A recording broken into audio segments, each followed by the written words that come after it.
कृष्ण कृष्ण हरे हरे, हरे राम राम राम हरे हरे, हरे कृष्ण कृष्ण कृष्ण हरे हरे, हरे राम राम राम हरे हरे, हरे कृष्ण कृष्ण कृष्ण हरे हरे। कुंडली वरदे हरि विठ्ठल श्री ज्ञानदेव तुकाराम मौली ज्ञानेश्वर महाराज की जय।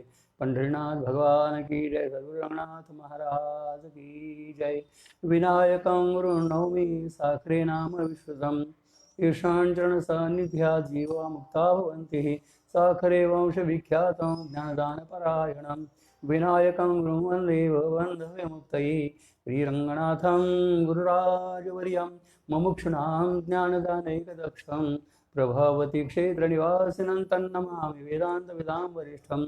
अलंकापुरी पुण्यभूमी पवित्र तिथे नांदतो ज्ञानराजा सुपात्र तया आठविता महापुण्यराशी नमस्कार माझा सद्गुरु ज्ञानेश्वरासी। वंदे सांबदिनाथं विकसितहृदि तच्छात्रमच्छिन्द्रनाथं गोरक्षं तस्य गहिनीमपि च तं श्रीनिवृत्तिं ततोऽस्य ज्ञानेशञ्चाच्युताख्यं यतिमूटमणिं रामचन्द्रं हरिंश्च तस्मात् सद्वन्द्य नारायणमथ व्योतन्नायकं तत्तनुजं साखरे उपनामहि येषां तत्कुलेवतारं च दादा येन कीर्तने च प्रवचने आत्मभिन्न सकलं मृषाकृतं तस्य छात्रो रङ्गनाथो महात्मा मायावादोऽध्यापने कीर्तने स्पष्टवक्ता ब्रह्मचारी विरक्तः तस्मै गुरवे दण्डवन्मे प्रणामः। ब्रह्मज्ञानैकनिष्ठं गुरुचरणयुगोपास्थितः प्राप्तविद्यं श्रीज्ञानेशावतारं जगति सुप्रहितं रङ्गनाथेति नाम्ना नेतारं ब्रह्मविद्यां जगति तु सकलेषां करिन्दां प्रसारं स्वीया वाण्या वरिष्ठं सकलगुरुजनेन दासदासः। सांग देवा तुझे नि व्याजे चांगया तुझे नि व्याजे माऊलिया श्रीनिवृत्ती राजे स्वानुभव रसाळ खाजे दिधले लोभे। आज आपल्या पुढे ही चिंतनासाठी 61वी उभी आहे। ज्ञानेश्वर महाराजांनी 59 आणि 60 या दोन ओव्यातून ताजा कलम म्हणून अशा 4 गोष्टी लिहून दाखवल्या, त्याचा आपण काल विचार केला।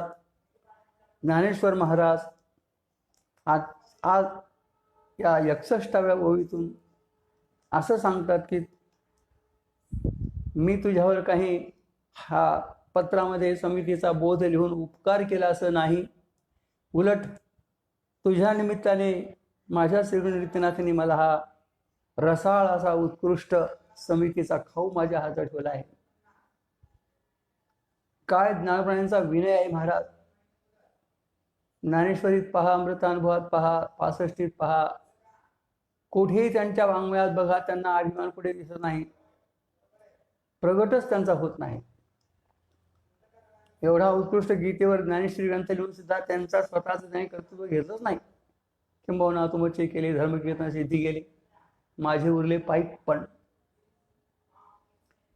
अर्थात मी तुमचा पाईक आहे आणि हे सगळं तुमच्याकडे सगळं श्रेय आहे, तुमच्यामुळे सगळं धर्मकीर्तन सिद्धीला गेलं आहे।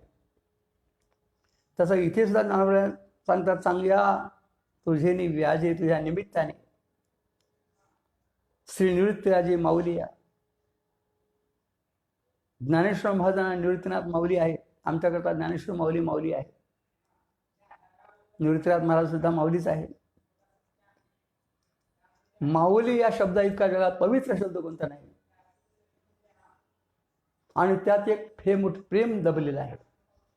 आई म्हटलं की संपलंच, इतका जगात कोणताच शब्द उत्कृष्ट असू शकत नाही। माऊली आणि एका दोघाच्या बाळाची नाही, जगाची माऊली।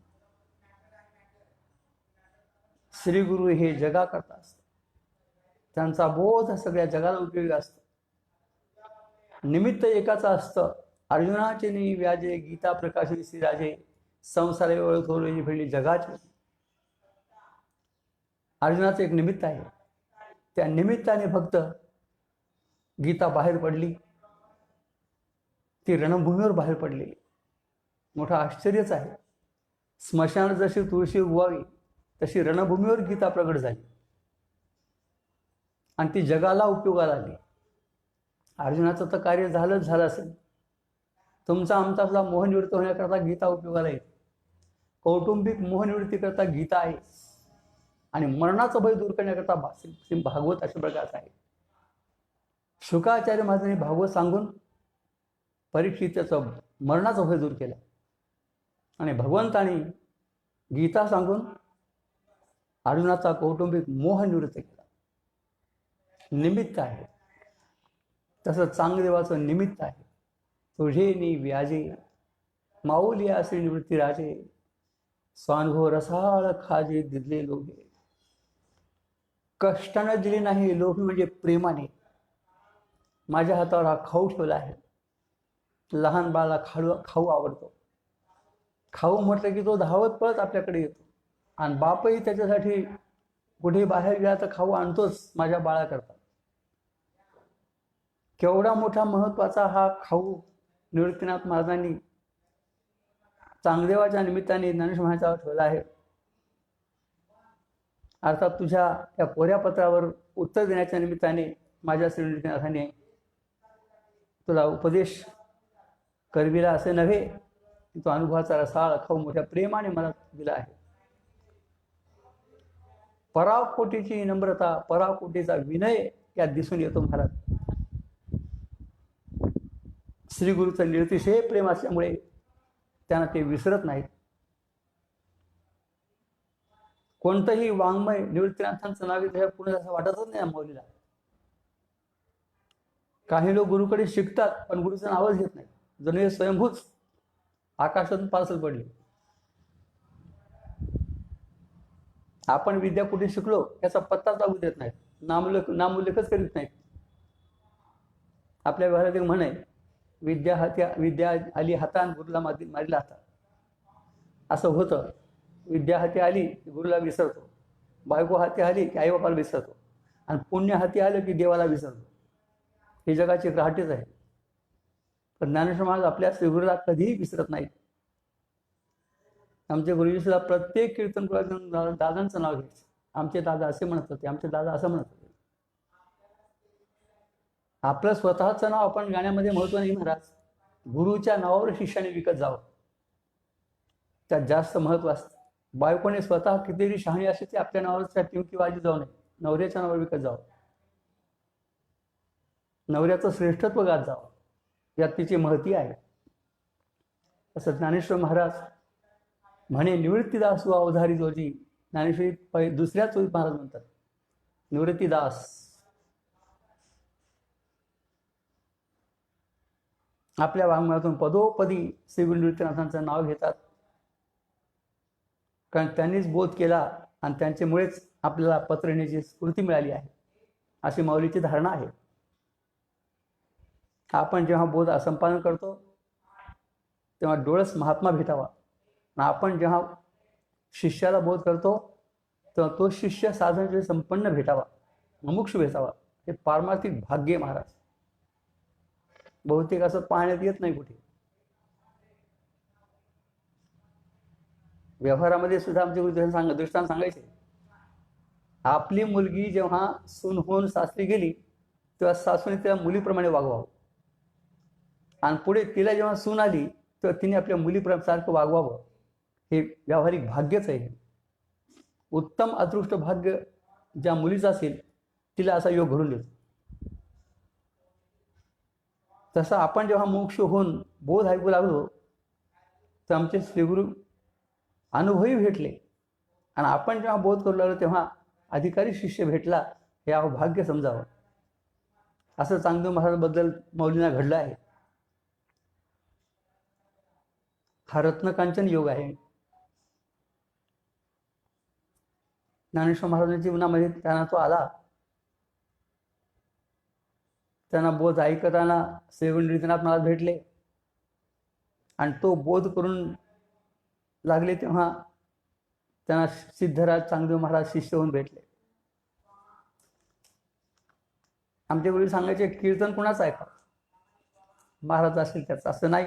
सगुण साक्षात्कारी भगवद्भक्ताचं कीर्तन ऐकावं गुरुजींनी सांगितलं आहे. आणि बोध कुणाचा ऐकावा, भक्तीसह ब्रह्मात्मैक्य ज्ञानाचा अपरोक्ष अनुभव झाला आहे त्याचा ऐकावा. काही काही अशा मार्मिक गोष्टी आमच्या प्रवचनातून सांगायचे महाराज. कुणाचं तरी कीर्तन ऐकावं असं नाही. आता पंढरपूरला इथे लोक येतात, चंद्रभागेचं स्नान करतात आणि कुठे कीर्तन चालू असलं की तिथे बसतात. कीर्तन चालू आहे, बसा, 2 शब्द कानावर पडतात. असं नाही. कीर्तन कुणाचं ऐकावं? सगुण साक्षात्कारी भगवत भक्ताचे.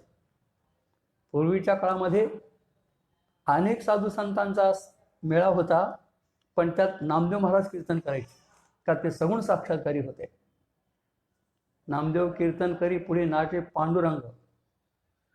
आमच्या कीर्तनात श्रोते झोपी जातात, असा आमच्या कीर्तनाचा प्रभाव. भगवान स्वतः वितरून उतरून येऊन नाचतो आहे. नाचता नाचता गळाला पितांबर, कळत नाही, लक्षात येत नाही. सावध होई देवा ऐसे बोले कबीर. आहे, सगळ्यांना पाठ माहिती आहे. सगुण साक्षात्कार झाला आहे तोच पुरुषाला कीर्तन करू शकतो. महाराज कीर्तनामध्ये सगुण लीला वर्णन करायचं असतं आणि प्रवचनामध्ये निर्गुण निराकार ब्रह्मस्वरूपाचं प्रतिपादन करायचं असतं. बोध कुणाचा ऐकावा? भक्तीसह ब्रह्मात्मैक्य ज्ञान. नुसतं कोरडं ब्रह्मात्मैक्य ज्ञान नाही आणि कोरडी भक्ती सुद्धा नाही. भक्तीसह ब्रह्मात्मैक्य ज्ञान. सगुणाचाही तेवढा जिव्हाळा. बाहेर सेवा चालू आहे सगुणाची आणि आतमध्ये निर्गुणाचा निश्चय झाला, साक्षात्कार झाला आहे. श्रीगुरु सेवा करण्यापूर्वी प्रथम संप्रदायपूर्वक ईश्वर सेवा करून सगुण साक्षात्कार व्हावा किंवा अष्टांग साधना करून निर्गुण समाधी लावता यावी. आमचा तेवढा अधिकार पोहोचत नाही महाराज. 1 तासभर आपल्याला पोथी ऐकायची तर 84 आसनं होतात. खालची मांडी वरवरची मांडी खाली, काय आपण योग करू शकतो. पण निदानपेक्षा आपण ईश्वर भक्ती करून सगुण साक्षात्कार तर करून घेऊ शकतो. ही पार्श्वभूमी आहे. चांगदेव अष्टांग साधना करून निर्गुण समाधी लावित होते. त्या चांगदेवाला ज्ञानेश्वर महाराज कोऱ्या पत्रातून समितीचा बोध लिहून पाठवितात. पण ते म्हणतात, चांगदेवा तुझ्या निमित्ताने, माऊली श्रीगुरु निमित्ताने मला लोभे म्हणजे प्रेमाने रसभरीत असा स्वानुभवाचा खाऊ दिला आहे. समितीच्या स्वानंदाचा स्वानुभव. 3 शब्द लक्षात ठेवा. समितीच्या स्वानंदाचा स्वानुभव मला हा खाऊ माझ्या हातात ठेवला आहे. जसं व्यासकृपेने संजयाला गीताशास्त्रातलं तत्व लाभलं, तसंच निवृत्तीनाथांच्या निमित्ताने, नाही तुझ्या निमित्ताने आणि निवृत्तीनाथांच्या कृपेने हा स्वानुभवचा रसाळ मला मिळाला आहे. स्वानुभव रसाळ खाजे दिले लोके. स्वानुभव यातील स्व शब्द जो आहे तो आत्मा या अर्थात आहे. स्व म्हणजे शरीर नाही, स्व म्हणजे जीव नाही. आपण जीव किंवा देह स्व समजतो. हे पर आहे, स्व नाही. जीवही पर आहे. हे प्रतिबिंब म्हणजे चैतन्याचे ज्ञानवाने म्हटलंय. जीव कोण आहे? चैतन्याचा प्रतिबिंब आहे. प्रतिबिंब खरं नाही आहे. बिंब खरं आहे, मुख खरं आहे. स्व म्हणजे जीव नाही, स्व म्हणजे देह नाही. स्व म्हणजे आत्मा, ब्रह्म, समिती. असा केला अर्थ केला तरच त्यात अपूर्वता ठरते. देह आणि जीव अर्थ केला तर अपूर्वता काय आहे माहीतच आहे आम्हाला. स्व प्रत्येक जण मनुष्य, तुम्ही कोणात म्हणले हात हाती लावतो, सूर्याला समजतो मी स्व. आणि जिथे अपूर्वता आहे तिथे फल आहे. स्व म्हणजे ब्रह्म आहे असं कुणालाच माहिती नाही. ते गुरुमुखानेच ऐकायचं आणि अधिकारी होऊन जर ऐकलं तुम्हाला त्याचा अनुभव येईल की स्व कोण आहे. जीव नाही, देह नाही. स्व आत्मा आहे, तो आत्मा ब्रह्म आहे. षडलिंगामध्ये 3 लिंग कुणाला जुळता येतात, पण 3 लिंग जुळत नाहीत. उपक्रम उपसंहार 1 लिंग, अभ्यास 2 लिंग, अपूर्वता 3 लिंग,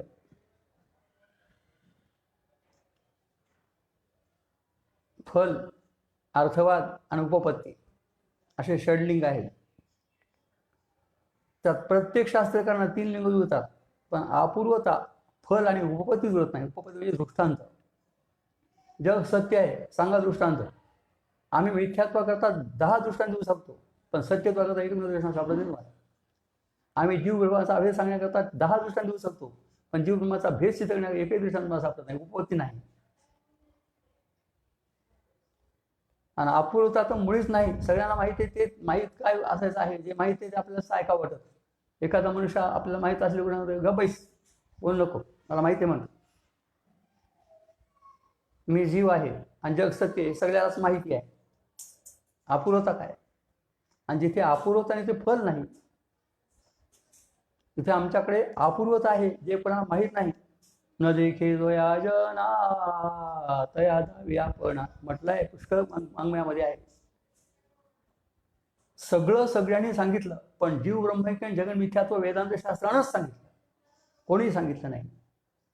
आणि म्हणून अपूर्वता आहे वेदांत शास्त्र. आणि जिथे जीव ब्रह्मात्मैक्य निश्चय झाला की परमानंदाचा महालाभ होतो, आणि जगन मिथ्यात्वाचा निश्चय झाला की अत्यंत दुःखाची निवृत्ती होते. हे फल आहे. संसारातले पदार्थ मिळणं म्हणजे फल नाही, तो फलाभास आहे. स्वतंत्र विषय आहे, एवढा सांगू शकत नाही. अपूर्वता समितीच्या ज्ञानामध्ये आणि स्वानंदाचा लाभ होण्यामध्ये. स्वानंद जीवन पे सुखिया होई, काल ऐकलं आपण. बोध केला अपूर्व ठरावा, ही बोधाची कसोटी आहे. उदाहरण सांगितलं आमच्या गुरुजीने, ज्योतिषाने भविष्य काळातलं गोष्टी सांगत जाव्या, त्यात अपूर्वता असते. माहिती आहे त्याला माहीतच आहे, मग मनुष्य ज्योतिषाकडे जातो कशात? तो पुढच्या गोष्टी सांगत असतो, भावी काळातल्या काय काय घडणार आहे.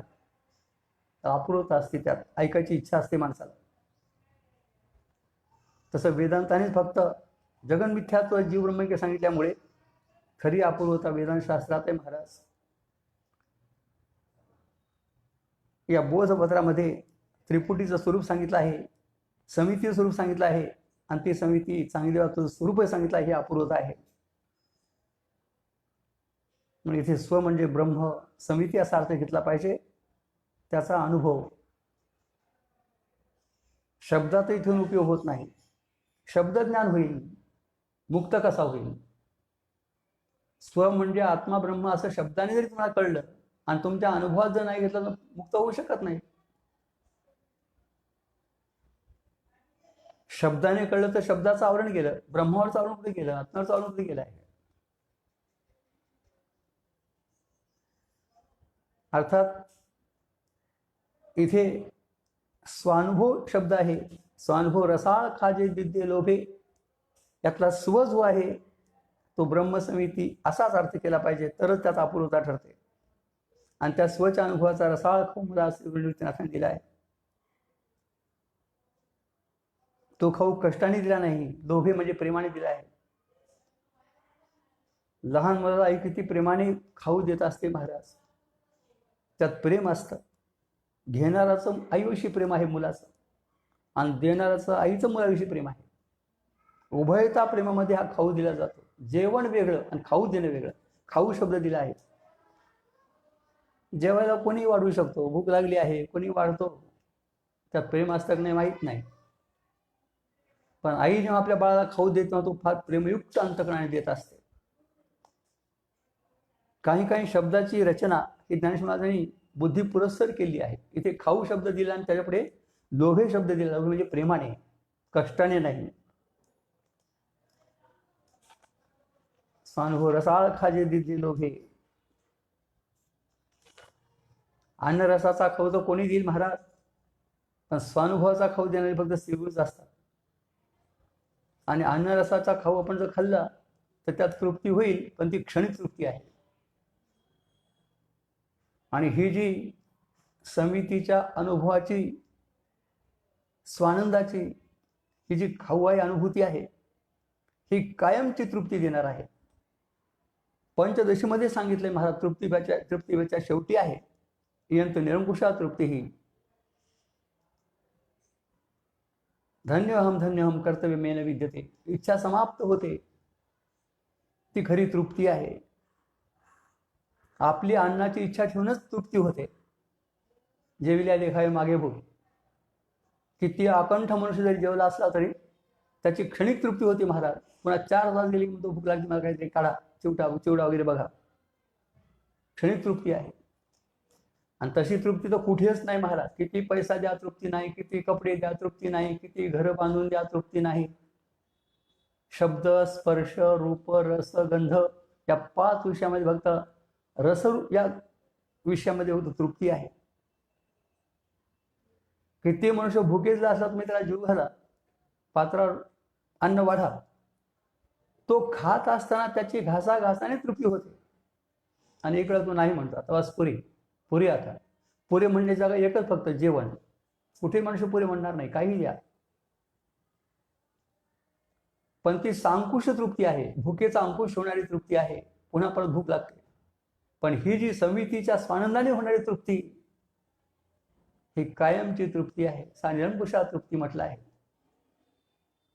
इच्छिले पावलो तुका म्हणे धन्य झालो. तृप्तीदीप हे प्रकरण पंचदशीतलं 7वं प्रकरण आहे आणि ते श्रुतीवरच आधारलेलं आहे. विद्यारण्य स्वामींनी एक श्रुतीच पुढे घेतलेली आहे तृप्तीच्या विचाराकरता. आत्मानांचे द्विजानियात अयम अस्मिती पुरुषः किमिच्छन् कस्य कामाय शरीर मन संचरेत, अशी श्रुती आहे. किमिच्छन् कस्य कामाय, कसली इच्छा राहते आणि कोणाला इच्छा होते. इच्छा करणारा प्रमाता राहत नाही. ज्याची इच्छा करायची ते विषय तुच्छ ठरले, इच्छाच होत नाही. किती मनुष्य भुकेला असं शेण खातो का, ते खाण्याचे पदार्थच नाही. तसं हे सगळे मिथ्या पदार्थ घ्यायची इच्छाच नाही. किमिच्छन्, कसली इच्छा, निरीच्छ होतो, निर्वासन होतो. हे महान फल आहे महाराज. आपल्या इच्छा संपत नाही.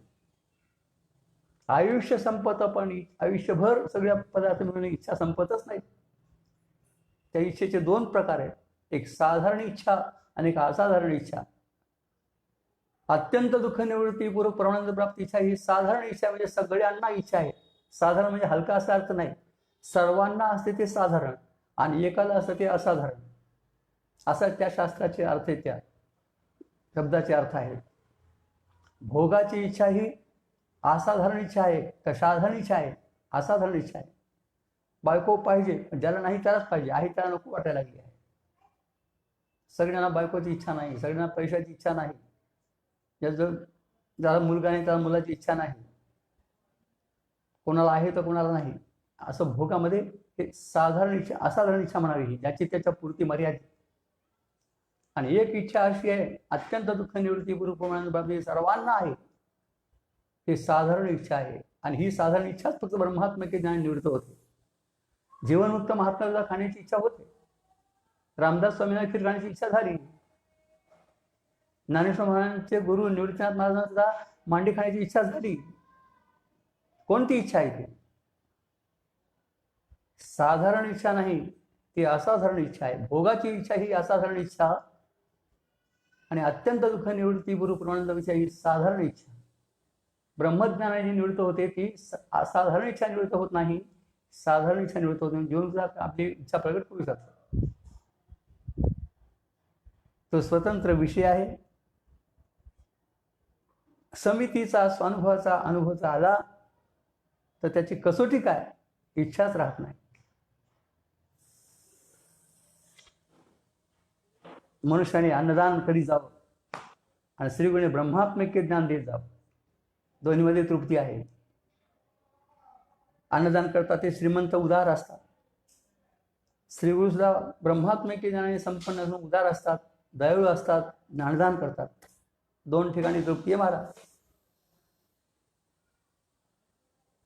श्री निवृत्तीनाथांनी समितीचा स्वानुभवाचा रसाळ खाऊ माझ्या हातावर ठेवला आहे. तुझ्या निमित्ताने खाऊ खाणारा, लाभ घेणारा भाग्यवान समजावा महाराज. खरा मुमुक्षूचा हा खाऊ आहे. ब्रह्मात्मके ज्ञानाने स्वानंदाचा खाऊ आपण श्रीगुरु जाऊन संपादन करावं.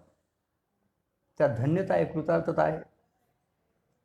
हे संसारातलं आपल्याला उगी वेळ लागली महाराज. येताना आणलं जाताना घ्यायचं नाही, इथलंच घ्यायचं, इथंच भोगायचं, इथेच ठेवायचं, त्या मारामाऱ्या आयुष्य मातीत घालायचं. आपण हे बुद्धिमान आहात, विचार करू शकता या गोष्टीचा. माझ्या मी काहीतरी बोलतो समजू नका महाराज. तुमच्या हिताचं कल्याणाचं जे कळत नसेल ते मुद्दाम सांगत आहे मी, आणि ते आमच्या माऊलीच्या आधाराने सांगत आहे. मला तुम्ही श्रोते काही दिसत नाही, पण माझ्यापुढे माऊली आणि गुरुमाऊली दिसते आहे, आणि त्यांच्यापुढे मी बोलतो आहे. मी त्यांच्यात ऐकून बोलतो आहे, आणि त्यांच्या पाठीमागे पाठबळ म्हणून बोलतो आहे मी. सांगया तुझे व्याजे माऊली या श्री नृत्यराजे स्वानुभव रसाळ खाजे दिदले लोभे. कशी अक्षराची रचना आणि कशी त्यामध्ये विषयाची मांडणी, एक अलौकिक महाराज. आपलं भाग्य चांगलं आहे की 65 निमित्ताने आपल्याला हे चांगदेवाचा बोधपत्र वाचायला मिळालं, ऐकायला मिळालं. अर्थात ज्ञानेश्वर महाराजांनी हा चांगदेवावरती उपकार न ठेवता माझ्या श्री निवृत्तीनाथांनीच मला हा तुझ्या निमित्ताने खाऊ दिला आहे असं स्पष्ट म्हटलं आहे. 61वी अशी झाल्यानंतर पुढे 62वी उभी आहे. ज्ञानेश्वर महाराज 62 मध्ये येऊन ज्ञानदेव चक्रपाणी आईसे दोन्ही डोळं सारीसे परस्पर पाहता कैसे मुकले भेदा.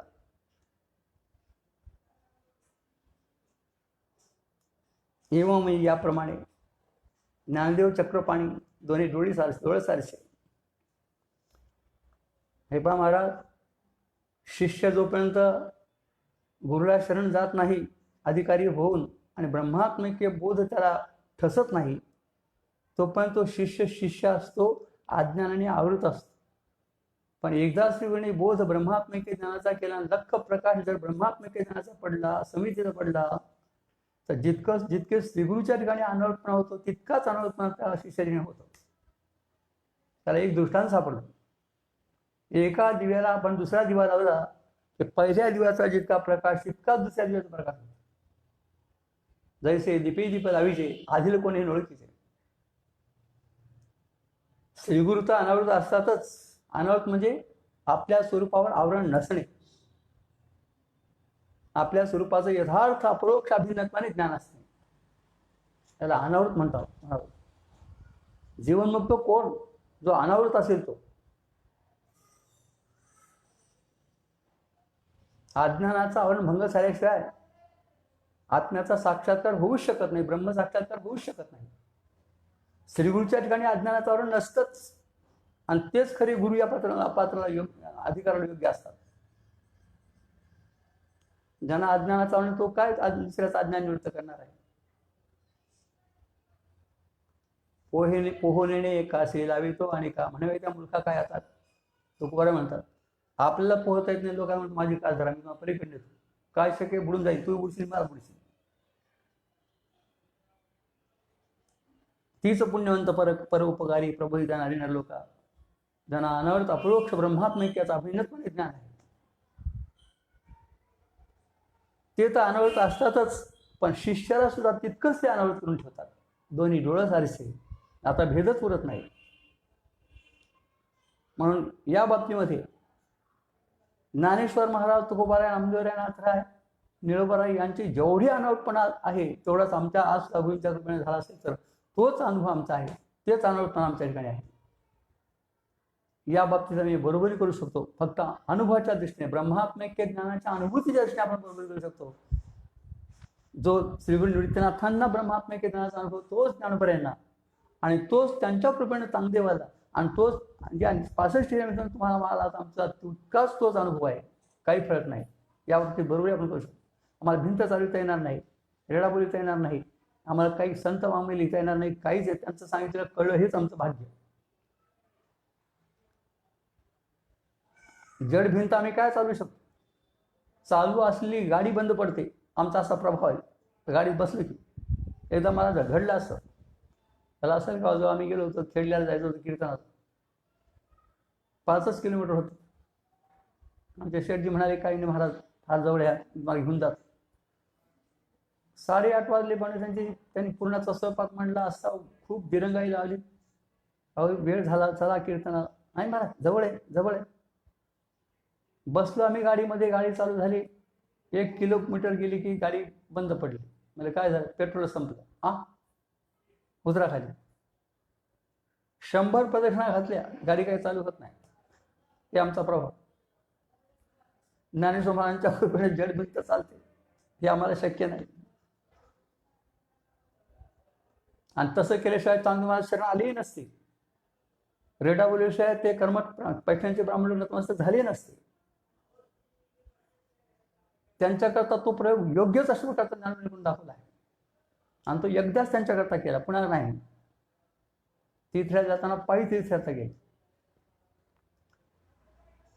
सांगण्यात तात्पर्य अनुभवामध्ये आपण बरोबर करू शकतो. ब्रह्मात्मिक ज्ञानाची अनुभूती सगळ्यांना सारखी येते. त्या गुरुजी सांगायचे, जसं बाईला वस्त्र हलके भारी असू शकतात, दागिने मोत्याचे, सोन्याचे, हिऱ्या माणिकाचे असू शकतात, नसू शकतात, पण सौभाग्यवतीपणा सगळ्यांचा सारखा आहे.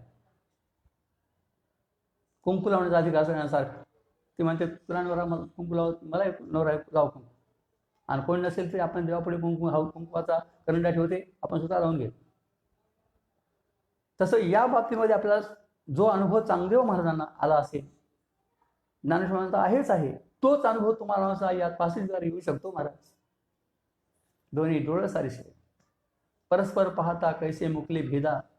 ज्ञानेश्वर महाराज चांगदेव महाराज पाहतात आणि चांगदेव महाराज ज्ञानोबाकडे पाहतात, पण देहाकडे नाही, लक्ष स्वरूपाकडे. अद्वितीय अनंताखंड सच्चिदानंद घन जसा आत्मा ज्ञानोबरायांचा तसाच चांगदेवांचा, जसा चांगदेवांचा तसाच ज्ञानोबरायांचा परस्पर पाहत होते, ते असं पाहत होते. आणि त्यामुळे परस्पर पाहता मुकले भेदा. कसा भेद राहणार? आत्मे काही दोन नाही, शरीर दोन असतील. सगळ्या शरीरामध्ये आत्मा एकच आहे. हम आत्मा गुणाकेश सर्वभूता शरीर स्थित. मी आत्मा असे एकेका भूतमात्रांची हट आहे, तो सगळ्या ठिकाणी समान रूपाने आहे. आणि त्या दृष्टीने माणसानं पाहायची सवय लावावी. आपण शरीर दृष्टीने पाहतो, काळा आहे, गोरा आहे, उंच आहे, ठेंगणा आहे, रोड आहे, लठ्ठ आहे, शरीर दृष्टीने पाहताय.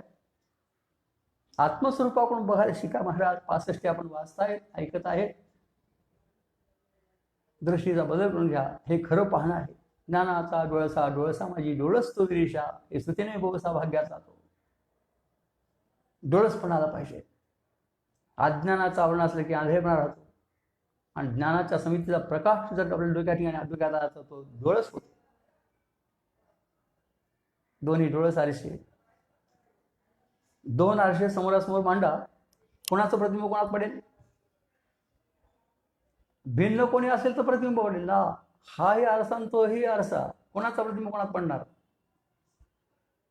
तर चांगदेव महाराज आणि ज्ञानेश्वर महाराज आपल्या लक्ष आत्मस्वरूपाकडे पाहतात. जसा सच्चिदानंद रूप आत्मा ज्ञानोबरायांचा आहे, तसाच चांगदेवांचा आत्मा आहे. आणि जसा चांगदेवाचा सच्चिदानंद रूप आत्मा आहे, तसा ज्ञानोबरायांचा सच्चिदानंद रूप आत्मा आहे. तर भेद उरतोच कुठे मग? मुकले भेदा, मुकले भेदा. भेद जावा महाराज डोक्यात जात नाही. सत्यत्व जात नाही, भेद जात नाही. दोन गोष्टी आपल्या आडल्या आहेत. इथंच मोक्ष तुमचा अडला आहे. प्रत्येक वस्तू दिसली की ती सत्यच वाटते तुम्हाला, आणि दोन पदार्थ सत्य वाटते की भेद आयुष्य राहतच नाही. तो वेगळा, मी वेगळा, हे तुझं, हे माझं. परमार्थाचं महान फल महाराज सांगतात. भेदा मुकले आणि दोन्ही डोळे सारखे झाले.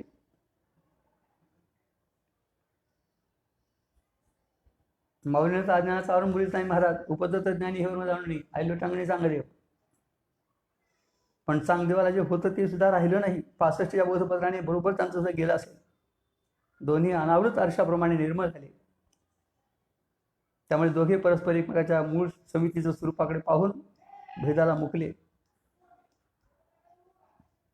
औपाधिक भेद, कल्पित भेद, नाममात्र भेद सुद्धा उरला नाही. निपटून भेद काढून टाकला पाहिजे महाराज. आणि नेहमी समितीकडे दृष्टी असली पाहिजे. पाहताना केव्हाही समितीकडे पाहिजे. घटाकडे घट म्हणून पाहू नका, माती म्हणून पहा. आणि त्याच्यापेक्षा अस्थिभाती प्रिय पहा. प्रत्येक पदार्थामध्ये अस्थिभाती प्रिय समिती स्वरूप आहे. आणि त्याचं त्या कार्यामध्ये दिसतं ते कारणच असतं. घट हे कार्य आणि त्याला माती कारण आहे. घटाला घट म्हणून पाहायचं नाही, माती पाहायचं, दागिन्याला दागिने पाहायचं नाही, सोनं पाहायचं. आणि त्याचं अधिष्ठान अस्थिभाती प्रिय आहे. समानता येऊन जाते महाराज. समदृष्टीर्विशिष्यते, गीता सांगते. कोणती समदृष्टी? ही समदृष्टी समत्व चित्ताचे तेची सारजाण योगाचे. पाहण्याची दृष्टी अशी बदलून जाते, निश्चय बदलून जातो. तो जीव हे भाष सरे, आब्रह्म परमात्मा बोधे भरे. निश्चय बदलतो, दृष्टी बदलते, समजूत बदलते. मुलीचं आपण लग्न केलं तर त्या मुलीचं काय बदललं सांगा? तीनच गोष्टी बदलतात. समजूत बदलते. आतापर्यंत आई बापाचं घर आपल्या समजत होती, आता नवऱ्याचं घर माझं आहे. आतापर्यंत आई बाप माझी वाटत होते, आता नवरा माझा आहे. पाहण्याची दृष्टी बदलली, समजूत बदलली आणि निश्चय बदलला. तसं ब्रह्मात्मिक ज्ञान झाले काय होतं? बाहेरचं काही बदलत नाही, जशा तसाच आकार राहतो.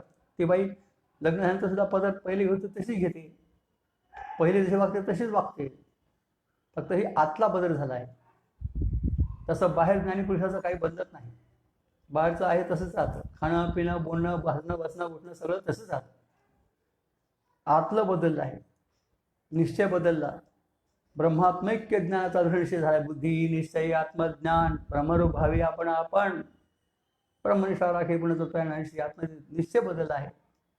समजूत पक्की झाली की मी आत्मा ब्रह्मच आहे, ती हलतच नाही, समजूत बदलतच नाही. आणि पाहण्याची दृष्टी बदलली. तो पदार्थ पाहत नाही, अस्थिभातीपणे पाहतोय. प्रत्येक पदार्थामध्ये अस्थिभाती प्रिय आहे. ते समितीचंच माझं स्वरूप आहे. विद्या विनय संपन्ने ब्राह्मणे कवी हस्तिनी श्री शोभाग्य पंडिता हा समदर्शिना न तो समवर्तन. हा समवर्तन नाही, समदर्शन. हे असं समदर्शन. कुठे भेद राहतो महाराज? परस्पर पाहता कैसे मुकले भेदा.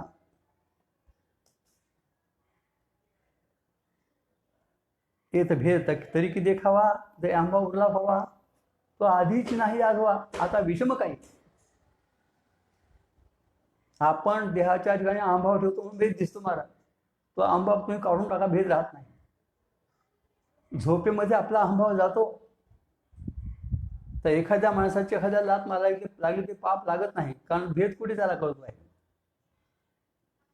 जाग झालं की अहम मी झालं, मग आला भेद. मग आहे पाप, आहे पुण्य, आहे सगळं आहे. परस्पर पाहता कैसे मुकले भेदा. स्थूल देहाकडून पाहिले तर भेद दिसतो,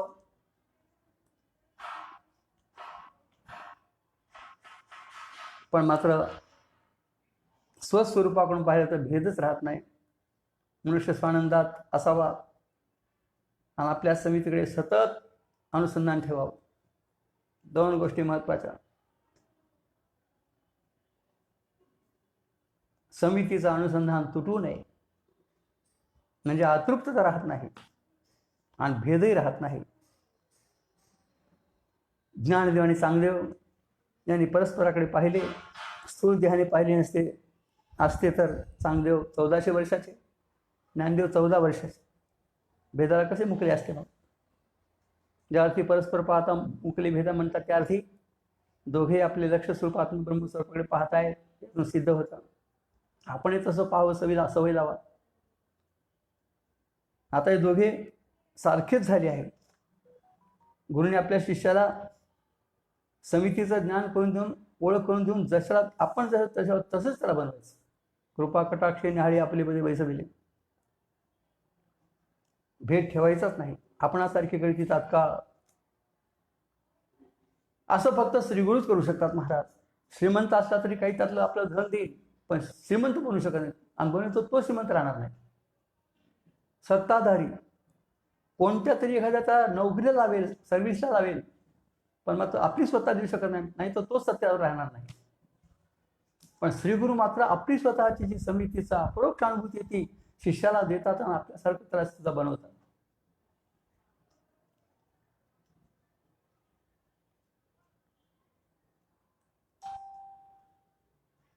हेच आपल्यासारखं करणे महाराज. लक्ष स्वरूप ज्ञात करून देणं. श्रीगुरूचं महान कर्तव्य आहे. गुरुजी सांगायचे गुरु होऊच नाही, आणि झालं तर शिष्याला समितीचं ज्ञान करून देता आलं पाहिजे. नवरा होऊच नाही, आणि झालं तर तिचं पोट भरता आलं पाहिजे. नाही तर बायको नोकरी करते, हा त्या पोट धरतोय, पोट भरतो. मला असं एका गावात घडलं. कीर्तना करता गेलो होतो, त्यांच्या घरी थांबलो. गुरुजीला म्हणत, मी गुरुजी म्हणत होतो. मी एक विचारता, तुम्ही गुरुजी कोणत्या शाळेचे तुम्ही गुरुजी हो? तर मी तुमचा गैरसमज झाला. माझा काय गैरसमज झाला? लोक सगळे गुरुजी म्हणतात, मी गुरुजी म्हणतो. शाळेत गुरुजी आहेत ना? नाही म्हणले, माझी बायको शिक्षिक आहे आणि म्हणून लोक गुरुजी म्हणतात. वा रे वा, त्याला काय अर्थ आहे का? आपल्या बायका भोळ्यात म्हणून बरे मारत. गुरुजीच्या भाषेत सांगायचं तर नवरा व्हायचा असेल, बायको करायची असेल ना, तर गुरुजी सांगत होते. त्यांनी केलं नाही बरं का, आमचे गुरुजी ब्रह्मचारी होते, पण मात्र त्यांना सगळंच माहीत होतं. आम्हाला माहीत नाही नवरा कोण सुद्धा होऊन सुद्धा बायको कोण सुद्धा, त्याला गुरुजींना माहीत होतं. ते म्हणायचे जर नवरा करायचा असेल आणि बायको करायची असेल तर तिला सद्गती नाही झालं पाहिजे, तिचं पोट भरता आलं पाहिजे. पहिली गोष्ट आपण स्वतः सद्गती तिला सद्गती नेलं पाहिजे. आपण मुक्त तिला मुक्त केलं पाहिजे, तर बायको करायचं. कशा बायको जबाबदारी आहे. तसं शिष्य करूच नाही. शिष्य राहिलं चांगलं महाराज, शिष्य म्हणून राहिलं चांगलं, पण शिष्य करणं फार अवघड आहे. भगवान सुद्धा अर्जुनाचे जेव्हा अर्जुनाने शरणागती केली, कार्पण्य दोषो उपहत स्वभाव पृथ्वी त्वां धर्मसम्मूढ चेता यश्रेयस्या निश्चितं गुरु तन्मे शिष्यस्ते हम म्हटल्याबरोबर अर्जुनाची जबाबदारी पडली भगवंतावर. शिष्यस्ते हम, मग तुझ्या अज्ञान तो हरायला जागे आधी आता मला अज्ञान दूर करावं लागेल, ओझं पडतं. अर्थात ज्ञानेश्वर महाराज सांगण्याचे पासष्टीतून समितीचा प्रकाश करून दिला असल्यामुळे ते जसे डोळस तसे याला डोळस केलेलं आहे. परस्पर पाहता कैसे मुकले भेदा. पुढे ज्ञानोबा सांगतात, ते घड्याळ पुढे चालून म्हणून पुढे चाललोय. आज 65 संपवायचे आहे. हे किती दिवस तुझं चालणार महाराज? नाही, संपतो आज.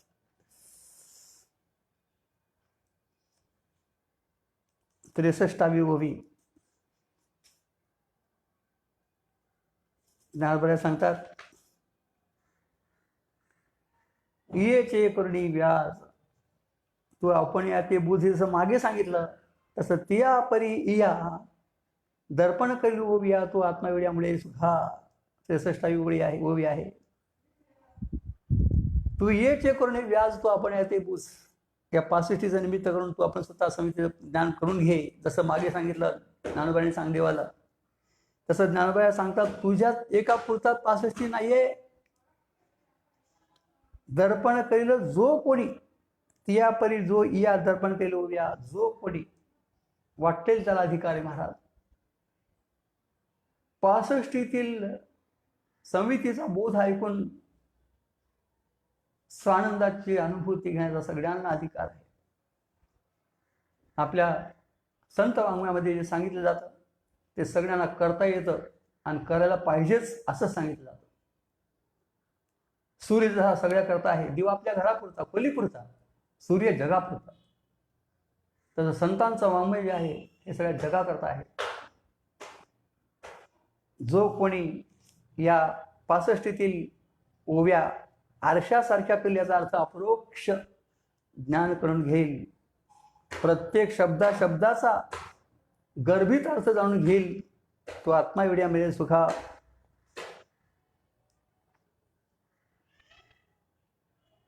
आत्मा जसा व्यापक आहे तसं व्यापक सुखाचा त्याला अनुभव होईल. अर्थात ज्ञानेश्वर महाराज चांगदेवाचे 65तून प्राप्त करून दिलं, आपण याचा प्राप्त करून घ्यावं महाराज. मोठी संधी आली, मनुष्य देहासारखा देह, त्यात गुरुजीसारखे महात्मे भेटले, अमृतानुभव 65 ग्रंथ हातात दिला, समजावून सांगितलं. ही संधी दवडायची नाही. एके दिवशी आपलं जेव्हा आयुष्य संपेल तेव्हा जिथल्या तिथं सगळं राहून जाईल महाराज. या धनाचा न धरी भरोसा, जशी चरवड छाया म्हटलं आहे. धनपुत्र दाराजन बंधू सोयरे पिशुर, सर्व मिथ्या हे जाणून शंडिगा देवासी. सांगण्यात तात्पर्य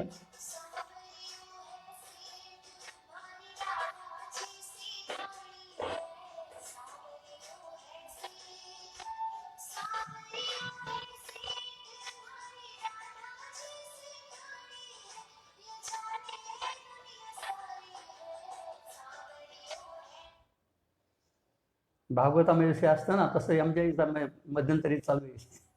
त्याची आवश्यकता नाही, पण तरी आहे. बरं आहे, तेवढी करमणूक झाली. ओवीकडे लक्ष द्या महाराज. आत्मा एवढी मिळेल सुखा, विषय सुख शब्द नाही. व्यापक सुख हे आत्मसुख आहे. विषयातलं क्षणिक सुख आहे. ते सुख म्हणत तर त्या सुख शब्दाचा अपमान आहे मला वाटतं. म्हणून विषय भोगी जे सुख साध्यंत म्हणजे आधी अंताला दुःखच दुःख आहे. आधी होत नाही महाराज, आणि झालं तर ते राहत नाही. दोन ग्रंथांचे शास्त्रकारांचे मत आहेत. अजिबात सुख नाहीच असं म्हणणारे काही आहेत. आमच्याकडे लाईट गेली.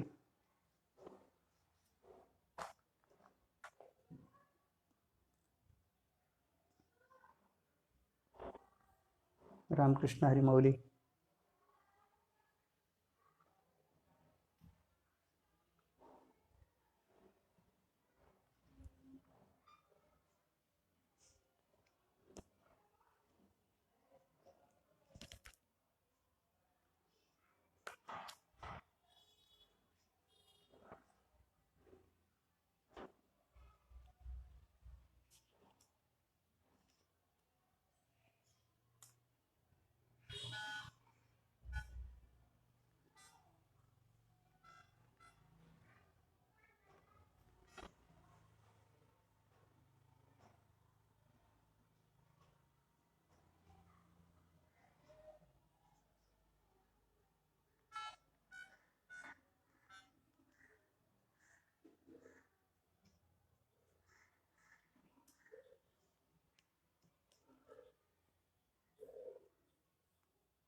अरे अरे,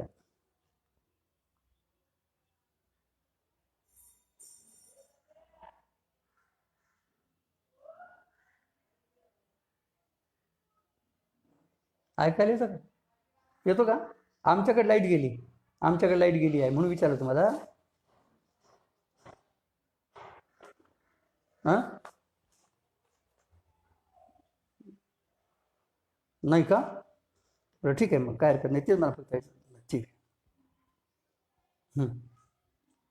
आत्मा एवढी या मिळेल सुखा. नानबाई बोलतात, जर या 65च्या ओव्या आपण आरशासारख्या आत्मसात करून घेतल्या तर व्यापक सुखाचा लाभ त्याला होईल. मुद्दाम आरशासारखं म्हटलंय. आरसा काय करतो? आपलं स्वतःचं मुख दाखवतो. तसं ह्या ओव्या आपल्याला समिती दाखवतात. ज्ञानोबरायांच्या 65तल्या एकूण एक शब्द हा समिती दाखवण्याकरता आहे. आणि ते आत्मसुख सर्वांना समान रूपाने घेता येतं, हे यातून दाखवलं आहे.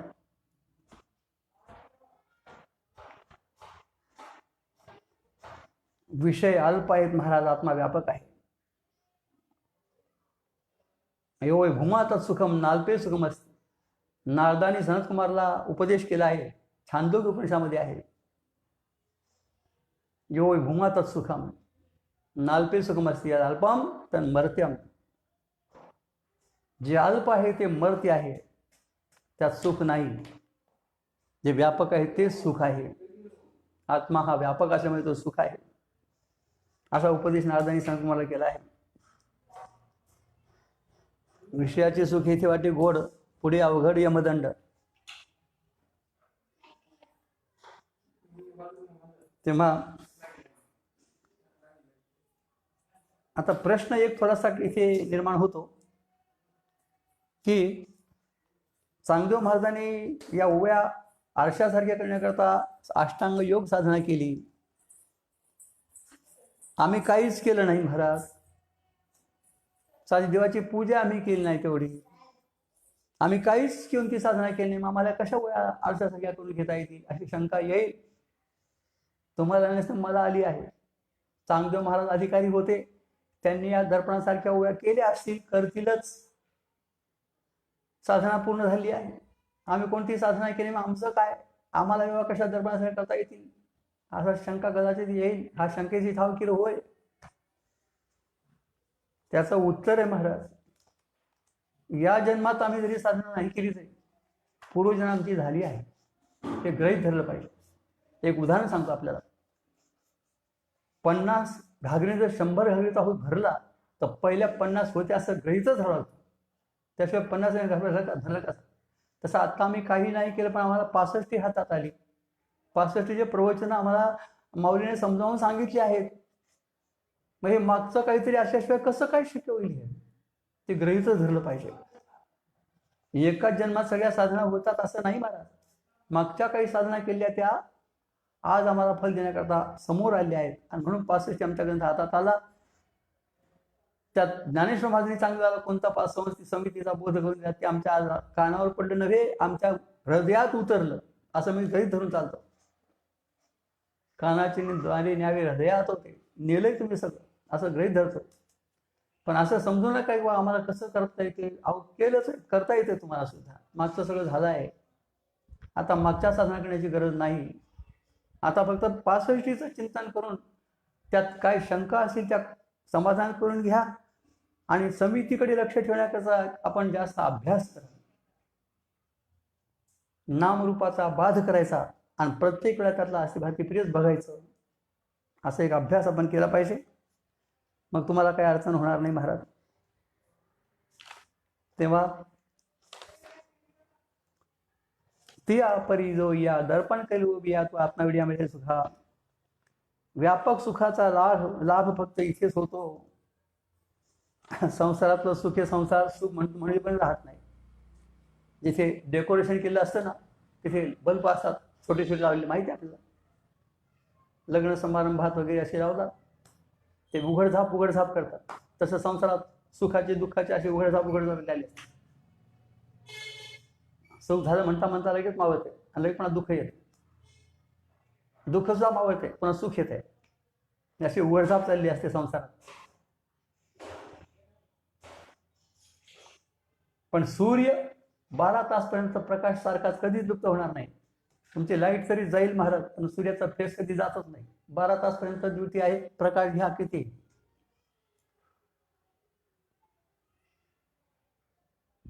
तसं आत्मा हा सुख स्वरूप असल्यामुळे, जसं साखर गोड स्वरूप असल्यामुळे कधी कुणी खा कुठेही खा गोड लागते, तसं आत्मा सुखरूप आहे. सुखमस्य आत्मानुरूपम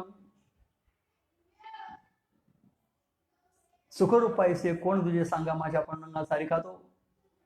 तुकोबरांच्या पश्चात कितीतरी लोक होऊन गेले, पण या शब्दाचा खंडन कोणी करू शकलं नाही.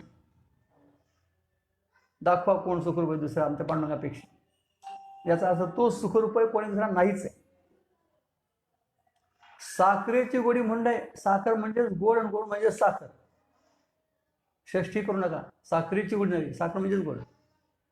तसं आत्म्याचं सुख नाही, आत्मा म्हणजे सुख, आणि सुख म्हणजेच आत्मा, आणि ते व्यापक आत्मा असल्यामुळे सुखही व्यापक आहे. आत्मा एवढ्या मिळेल सुखा, काय भाषा ज्ञानवांची आहे. जसा आत्मा व्यापक, तसं आत्मानुभव ब्रह्मानुभव घेणारा सुद्धा अशा व्यापक सुखाला प्राप्त होतोय. ज्ञानवान सांगतात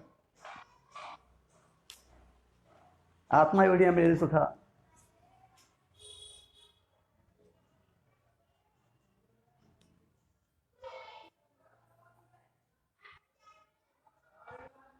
याची अत्यंत गरज आहे महाराज.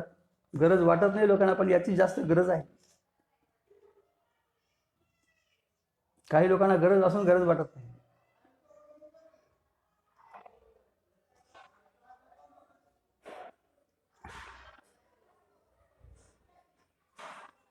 आपल्याला जे 65 अमृतानुभव ग्रंथ वाचायला मिळतात, गुरूंच्या श्रवणातून कळतात, ग्रंथातून कळतात ना, ते आपण एवढे शहाणे नाहीत महाराज, पण भाग्यवान मात्र आहेत, एवढं खरं आहे. त्यामुळे दृष्टांत सांगायची, एखादी भटाची मुलगी जागीरदारच्या घरी गेली तर शहाणपणाने गेली का भाग्याने गेली? स्वयंपाक तर करता येत नाही, भांडे घासता येत नाही, धुणं धुता येत नाही, मग जागीरदार घरात कशी काय गेली? भाग्याने गेली. तसं आमचं तेच आहे. काही साधना नाही, काही नाही, पण मग ते एकदम 65ची एकदम समितीचा प्रकाशापर्यंत आम्ही पोहोचतोय, स्वानंदापर्यंत जाऊन पोहोचतोय. त्याचा अर्थ काय होतो? तेवढी बुद्धिमत्ता नाही, तेवढं काही नाही. संसारात रंगून गेलेली माणसं, पण तरी 65चा एवढा आनंद घेत असतील ना, ते भाग्याचंच लक्षण आहे महाराज. महत् भाग्य. तुका म्हणे भाग्य या नावे म्हणजे संसारी जन्मी जी याची लागी, तुकोबारा बोलतात. तेव्हा भाग्याने काही गोष्टी सहज साध्य होतात, आणि ज्याला हे साध्य झालं त्याला मागच्या काहीतरी साधना केल्या त्यामुळे पूर्ण झाले असतील, असं 2 उत्तराचे आहेत. पुढे ज्ञानोबा सांगतात, 64वी वास्तू आहे, कारण संपायचं आहे. नाही त्याची नेणो असे दिसे, त्याचे कैसे नेणो दिसे, आणि असे त्याचे नेणो पैसे ते की होई जे. रामकृष्ण हरे. सगळा सर्वनामाचा बाजार आहे. काय अर्थ करावा पण ना माहिती, माऊलीला विचारावं. नाही त्याचे नेणो असे दिसे, त्याचे कैसे नेणो दिसे, आणि असे त्याचे नेणो ऑपरेशन ते की होई जे. अशी आज्ञा केली तुम्हाला चांगदेवाच्या निमित्ताने. ते की होई जे, हे न होई जे, ते की होई जे. जे माऊली सांगते ते की होई जे, हे तुमच्या डोक्यात येते ते न होई जे. होती डॉक्टर, प्रोफेसर, प्राध्यापक, इंजिनियर न होई जे, ते की होई जे. नाराज झालो त्याची वाट काय, असू द्या, चालेल, व्यवहारात चालतंय. ते की होई जे, ते की होई जे, ते की होई जे. काय होई जे? याला कूट शब्द म्हणतात. याला शब्द तर कळतात पण त्याचा अर्थ कळत नाही. त्याला कूट अभंग म्हणतात, कूट ओव्या म्हणतात, कूट श्लोक म्हणतात. शब्द कळतात. नाही त्याची नेणो असे दिसे, त्याची कैसे नेणो दिसे, आणि असे त्याची नेणो अपैसे. शब्द कळतात, अर्थ काय सांगा.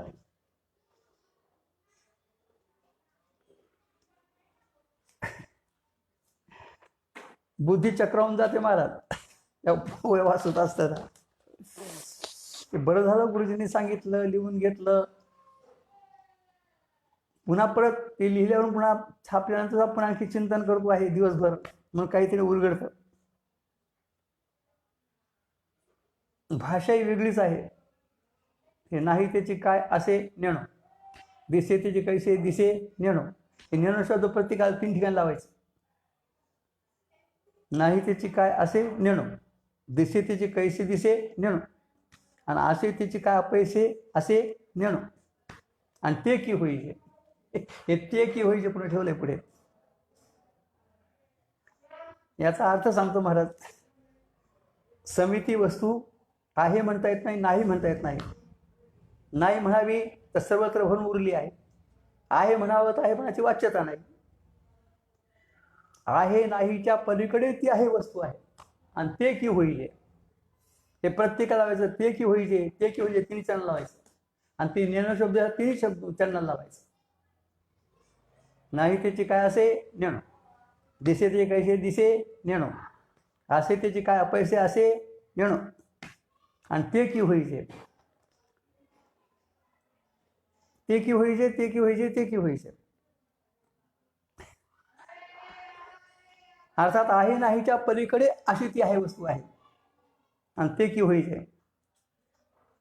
याप्रमाणे प्रथम चरणाच्या पूर्वार्धामध्ये अवाच्य सद्रूपता दाखवली आहे, आणि उत्तरार्धामध्ये अवाच्य चिद्रूपता दाखवली आहे. दिसे त्याची कैसी नेणो दिसे. दिसे याचा अर्थ भाती, चिद्रूपता दाखवली आहे. असे आणि दिसे शब्दाचा अर्थ डोळ्यान दिसे नाही. भाती शब्द ज्ञान अर्थ आहे. सत आणि चित, आवाजच्या चिद्रूप आणि आवाजच्या सद्रूप हे अर्ध्या चना दाखवले महाराज वरच्या. नाही तेचे नेणो असे आणि दिसे तेचे कैसे नेणो दिसे. आणि खाली मग आहे ती आपैसी म्हणजे सहज आहे ती काय आहे नेणो. यातून स्वतः सिद्धता दाखवली आहे समितीची. आपैसी असे म्हणजे सहज ती आहे, स्वतः सिद्ध आहे. आणि ते की होईल आस्ती नास्ती रहित असती, ज्ञानाज्ञानातील ज्ञान आणि सुख रहित सुख, असं समितीचं स्वरूप आहे. ते स्वतः सिद्ध आहे, सहज आहे, कृत्रिम नाही, केलेलं नाही, सहज सिद्ध आहे. ते की होईजे. होईजे याचा अर्थ ते मी आहे समज. आपल्या शास्त्रामध्ये अब्रह्माचा ब्रह्म होत नाही, ब्रह्म असलेला ब्रह्म होतो. ब्रह्माप येते. ज्ञानोबांच्या भाषेत दृष्टांताने सांगायचं असलं तर ज्ञानेश्वरीमध्ये आहे जैसा किरणाचा दोषच आहे तरी पंधरे तेची होय तैसे जीवा ब्रह्मत्व आहे संकल्परूपी. दृष्टांत दिलाय ज्ञानोबांनी. हिनकट सोन्यामध्ये, शुद्ध सोन्यामध्ये हिनकट सोनं जर मिसळलं गेलं, हिनकट धातू मिसळला तर त्याला किडाळ म्हणतात. मग तो जाळल्यानंतर पुन्हा परत शुद्ध करता येतो. आणि जसं पहिलं होतं सोनं तसंच पुन्हा होतं तेजाब काढल्यानंतर. पंधरे तेची होय, पंधरे म्हणजे 15 रुपये मूल्य. ज्ञानोबांच्या काळामध्ये इतका स्थिर भाव होता. ज्ञानेश्वरीमध्ये 3 भाव फक्त आले सोन्याचे नुसते, बरं का. 115 नाही, नुसते 15. 1000 तर नाहीच, 10,000 25,000 नाहीच, नुसतं 15 रुपये तोळा सोनं ज्ञानोबांच्या काळात होतं. 15, 15.5 आणि 16, बस 3च भाव आहेत. इतका स्थिर स्वरूपाचा भाव होता. जसं 15 म्हणजे आणि त्या अंकावरून पदार्थ लक्षात येतो. 15 म्हणले की सोनं. त्या हिनकट सोन्यातलं हिनकट भात जळला की शुद्ध सोनं आहेच ते. तसं स्वयंप्रकाश समिती आमचं स्वरूप मुळात आहेच. त्यात हा अविद्येमुळे आलेला जो जीवपणा, अज्ञानाचं आवरण, देह तादात्म्य, नामरूपाचं सत्यत्व, हे किडाळ मिसळलं गेलं आणि त्यामुळे भाव आमचा कमी झाला. श्रीगुरूच्या कृपेने महावाक्य ऐकून जर हा निघून गेला तर पुन्हा जीवा ब्रह्मत्व आहे का व्हायचे. आता संकल्प एक दुसरा संकल्प रूपी सगळं कल्पनात्मक जग आहे तुमचं. संकल्प सगळं, मनाची कल्पना सगळ्या आहे की माझी बायको आहे, माझा मुलगा आहे, कल्पना तुमच्या सगळ्या आहे. हा कल्पनावाद आद्यगुरु शंकराचार्यांच्या आदिगुरूचा गौडपादाचार्यांचा आहे. मांडुक्य उपनिषदामध्ये त्यांनी सांगितलं आहे. उत्कृष्ट विचार आहे महाराज. मनोमात्रमिदं द्वैतम अद्वैतम परमार्थतः हा म्हटलं आहे. मनाच्या कल्पना सगळ्या आहेत. मातीचे घडे गाडी बनले तर त्या कुंभाराच्या कल्पनाच असतात. माती सगळ्यासारखी आहे. हे घट आहे, रांजण आहे, परळ आहे, दिवा आहे, बोळका आहे, कल्पनाच आहेत, सगळी मातीच आहे. हा कल्पनावाद फार ज्ञानोबांना आवडला म्हणून 9व्या अध्यायामध्ये घेतला ज्ञानोबांनी.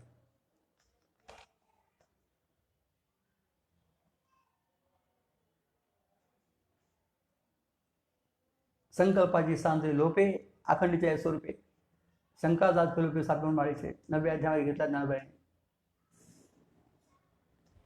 संकल्प लोपे एरवी होईते तोचे आहे परे काय केले. ज्ञानोबाचा हात टेकतात, काय केले, बुद्धी तशी नव्हे. आता आम्हाला नवीन व्हायचं नाही महाराज, आम्ही आहोतच. अज्ञात आहे का अप्राप्त आहे लक्षात घ्या. अप्राप्त नाही, अज्ञात आहे. ती ज्ञातता होते शब्दाच्या माध्यमातून, महावाक्याचं श्रवण करून, गुरुच्या मुखाने. अप्राप्त वस्तू प्राप्त करणं कठीण जाते, पण जी प्राप्त वस्तू आहे ती अज्ञात आहे, ती करून अवघड जात नाही महाराज. उदाहरण तुम्हाला सांगतो. आपल्या घरामध्ये धन नसेल तर मिळून आणण्याकरता फार तयार प्रयत्न करतात महाराज. रात्रीचा दिवस करायचा, हाडाच्या काड्या करायच्या, रक्ताचं पाणी करायचं, पैसा मिळवायचा. अप्राप्त आहे तो प्राप्त करणं कठीण आहे. पण तुमच्या घरात वडलो पाहिजे पुढला धनाचा हंडा असेल तर तो तुम्हाला फक्त अप्राप्त का अज्ञात आहे. एखादा धनपाळी येतो, सांगतो आई तो खोदात मला सापडतो धन, हंडाभर धन सापडलं, काय सहाय्य झाली सांगा. याला अज्ञाताचं ज्ञापन म्हणावं याला. फक्त त्यांनी ज्ञान घेऊन तर धन पाळणे काय आपल्याला धन घरून आणून दिलं नाही, तुमचंच तुम्हाला दाखवून दिलं. पण तेही महत्वाचं आहे. कुठं कळलं आजपर्यंत बसून उपवास तरी निदेवाच्या परिभरी. उपवास म्हणजे एकादशी शिवरात्र म्हणून नाही, त्या धनाचं अज्ञान म्हणून, माहीत नाही म्हणून. तसं आम्हाला आमची समिती आत्मा ब्रह्म आमच्या हृदयात नाही, आमचं स्वरूपच आहे. तैसा हृदयामध्ये मी राम. अप्राप्त का अज्ञात. अज्ञात श्री गुरुच्या मुखाने महावाक्य ऐका. ज्ञानेश्वर महाराजांची चांगली उपासना वाचा, चिंतन करा, तुमचा आत्मा तुम्हाला ज्ञात होईल. मग नुसता झाल्याचा व्यवहार होतो. पहिलाच होता, सापडला सापडला सापडला सापडला काय वेड्या, पहिलाच होता. तसं आम्ही पहिलेच मुक्त आहोत. मुक्त होता परी बळे झाला बद्ध घेऊन या चंद्रमा, कितीतरी प्रमाण आहे. तो का म्हणे होता ठेवा तो या भाव सापडला. फार मोठं महत्वपूर्ण ज्ञानोबा सांगतात. ते की होईजे, ते की होईजे, हे न होईजा. आणि हे तीन गोष्टी लक्षात ठेवा महाराज. अस्ति नास्ति रहित अस्ति, ज्ञानाज्ञान रहित ज्ञान, आणि सुखासुख रहित सुख. ते की होईजे. अवाच्य अस्ति, अवाच्य भाती, आणि अवाच्य सुख. ते होईजे आणि ते अपैसे आहे.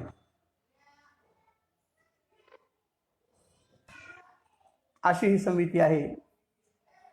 असा निश्चय झाला तर तुझी कशी स्थिती होईल. आता पुढे ज्ञानोबा सांगतात. शेवटची 65वी ओळी आहे. निदे परवते निदे जाणे, जागृती येणे जागणे, केले तेसे गुंफणे ज्ञानदेव म्हणे. जर अशी समिती तू अनुभवात घेतलीस ना तर तुझी कशी स्थिती होईल. ज्ञानोबा लिहून दाखवली महाराज. हा उत्कृष्ट असा विचार आहे. हा अवस्थेचा विचार आहे. निदे पर्वते निदे जाणे, जागृती विणे जागणे, केले तेसे गुंफणे ज्ञानदेव म्हणे. या 65तल्या अक्षरांची गुंफणी कशी केली मागे सांगितलंय. नवचता भेदा नाही, अक्षर कशी रचली. अप्रमेय प्रमेय भरली, मौनाची अक्षरे भरली, रचवणी गोष्टी केली मिळायची म्हटलं. इथे पुन्हा सांगितलंय केली त्याची गुंफणी ज्ञानदेव म्हणे. आम्ही या अक्षराची गुंफणी कशी केली ऐका. आणि याचा परिणाम जर तुमच्यावर झाला तर कशी स्थिती प्राप्त होते ते या ओळीमध्ये अर्ध्या ओळी सांगितलं आहे महाराज. निदे पळवते निदे जाणे, निद्रेच्या पलीकडे निद्रा आणि जागण्याच्या पलीकडे जागणं. माहितही नाही आपल्याला महाराज काय भानकडे. मनुष्याला अवस्थेत अवस्था कळत नाही महाराज, अवस्था गेल्या अवस्था कळते. स्वप्न मिथ्या आहे, पण हे जाग झाल्यावर का स्वप्नात असताना. स्वप्नात स्वप्न कळत नाही आपल्याला. स्वप्न पडतं का स्वप्न कळतं. कळतं तेव्हा राहत नाही, जेव्हा पडतं तेव्हा कळत नाही. मग तुम्हाला स्वप्न कुठे आहे. स्वप्नच नाही तुम्हाला. जिथे जाऊ तिथे आपल्याला जागृतीच आहे. सत्य वाटणं म्हणजे जागृती, मिथ्या वाटलं तर स्वप्न. अज्ञान म्हणजे सुषुप्ती, ज्ञान म्हणजे समाधी. ते आमच्याकडे लक्षणं सांगितली अवस्थेचे.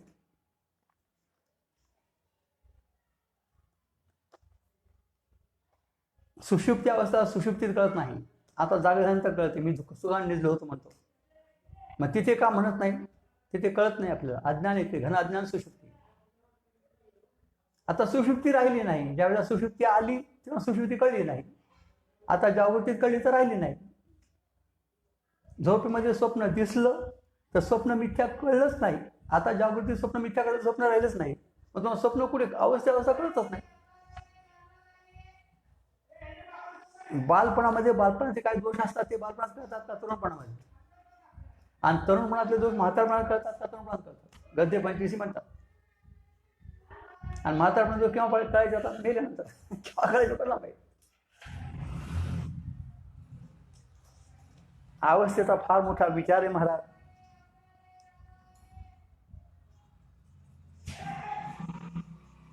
अवस्था आपण भोगतो पण अवस्थेचा परिचय नाही आपल्याला. आपल्याला सांगतो ऐका महाराज. मुळात दोनच अवस्था, एक व्यवहारी अवस्था आणि एक अव्यवहारी अवस्था. त्याच्यात चार झाल्या. जागृती स्वप्न दोन व्यवहारी अवस्था आहेत आणि सुषुप्ती समाधी अव्यवहारी अवस्था आहे. या चार अवस्थेचे लक्षण तुम्ही लक्षात ठेवा.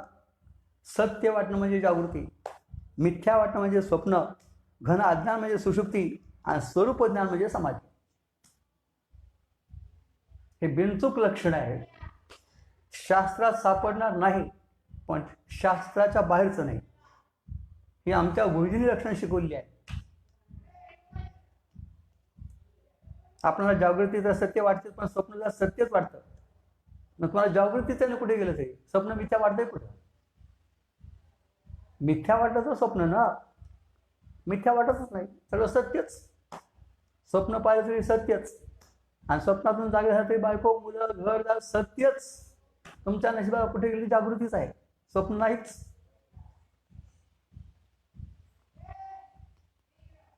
आणि साधू संतांना मात्र सगळं मिथ्या वाटतं, त्यामुळे त्यांना स्वप्न आहे. व्यवहार होतो तेव्हा स्वप्न, आणि व्यवहार होत नाही तेव्हा स्वरूप स्थिती साधू संतांना. आणि तुम्हाला आम्हाला जिथे जावं तिथे व्यवहार होतो तेव्हा सत्य वाटतं असल्यामुळे जागृती आहे. आणि ज्याला जागृती त्याला मागे अज्ञान आहे, म्हणजे सुषुप्ती आहे. घन अज्ञान सुषुप्ती. असं अवस्थेचं चिंतन तुम्हाला कुठे मिळणार नाही, महाराज आमच्या गुरुजीने केलं आहे. माणसाने अवस्था भोगण्यापेक्षा अवस्थाचा परिचय करून घ्यावा. आपण कोणत्या अवस्थेत राहता सांगा, सांगता नाही तुम्हाला. जागृती म्हणता कशावरून? असं स्वप्नात नसतं काय. तिथे बायका मुलं, तिथे घरदार, तिथे जेवणे खाणे, तिथे लग्न सोहळे, इथे तसं. मग तिथं काय फरक आहे सांगा. नाही त्याला स्वप्न का म्हणायचं, जागृती का म्हणायचं? झोप येऊन ती स्वप्न दिसतं, स्वप्न जाऊन ही जागृती दिसते. पण ती जागृती नाहीच, हे स्वप्नच आहे. एक झोपेत बघायचं स्वप्न, झोप जाऊन बघायचं स्वप्न. आता तुम्ही बघायचं वराड नव्हे स्वप्न गे माये, बापरक माझ्यावरचे विठ्ठलाचे विधरा पाये.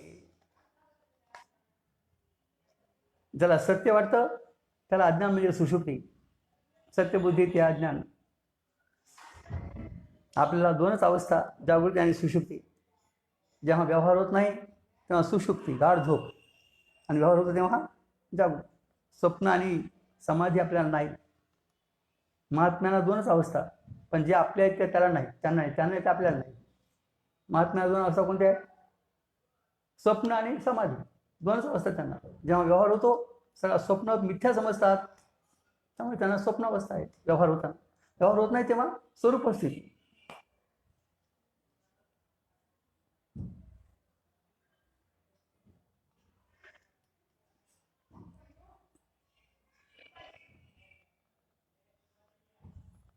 आपल्याला सत्यत्वाचे इतके संस्कार झालेत महाराज.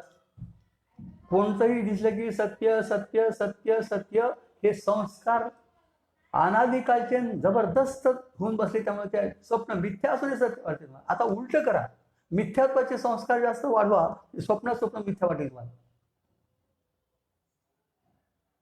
हे संस्काराचा परिणाम आहे. इतके संस्कार वाढायचे मिथ्यात्वाचे. दिसलं की मिथ्या, दिसलं की मिथ्या, दिसलं की मिथ्या. दिसतोय ना मिथ्या, मी दिसतोय ना मिथ्या. तुम्ही हो, माझं शरीर दिसतं तुम्हाला, आत्मा कुठे दिसतं? दिसतं ते मी नाही, मी दिसत नाही तुम्हाला. दिसलं की मिथ्या, हान ठोका. निवडणुकीवेळा असते, ताई माझी अक्का, विचार करा पक्का, आणि मला शिक्का. तसं शिक्का मिथ्या मिथ्या मिथ्या, एकच शिक्का. मिथ्या मिथ्या मिथ्या मिथ्या, दिसलं की मिथ्या. आमचा परमात्मा दिसत नाही, मिथ्या म्हणायची पाळीच येत नाही. देव का दिसत नाही त्याचं उत्तर दिसत नाही म्हणून तो खरं सत्य आहे, आणि दिसतं म्हणून मिथ्या आहे.